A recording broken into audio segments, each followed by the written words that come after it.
Bharatiya Janata party ఢిల్లీలో ఒక meeting అయింది. ప్రధానమంత్రి మోదీ గారు ఆ మీటింగ్ ఉద్దేశిస్తూ మాట్లాడుతూ అప్నే కామ్ కే ప్రతి జిమ్మేదార్ హోనా పడేగా ఔర్ చాహియే. ఆ సభ అయిపోయిన తర్వాత ఉత్తర్ ప్రదేశ్ బీజేపీ అధ్యక్షుడు స్వతంత్ర దేవ్ సింగ్ మీటింగ్ కాల్ చేశాడు. ఎవరెవరైతే ఎంపీలు ఉత్తరప్రదేశ్ లో గెలిచిర్రో ఆ రిపోర్ట్ కార్డ్ తీసుకొని రావాలా అని చెప్పిండ్రు. ఇది ఇనగా ఎవరో చెప్పి మోదీ గారి చెవులో పడ్డది. తర్వాత ఆయన ఆటోమేటికలీ ఒక ఫైల్ పట్టుకొని వచ్చి స్వతంత్ర దేవ్ సింగ్ గారి దగ్గరికి రాగానే ఆ మీటింగ్ లో అందరు సడన్ గా లేచి నిలబడ్డారు. ఇగో మీరు అధ్యక్షులు, వారణాసికి సంబంధించిన ఎంపీని నేను, ఇదిగో నా రిపోర్ట్ కార్డ్ నేను మీకు ఇస్తున్నా. అయినా ఉత్తరప్రదేశ్ ఎంపీ మీటింగ్ అవుతున్నప్పుడు నేను కూడా ఒక ఎంపీనే కదా, మీరు నాకు ఎందుకు చెప్పలే?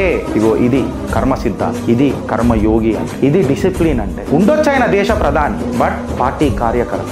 ఇది నేర్పుతుంది నా సంఘ సిద్ధాంతం. నువ్వు ఎంత పెద్దగా ఎదిగినా కార్యకర్త లెక్కనే ఉండు.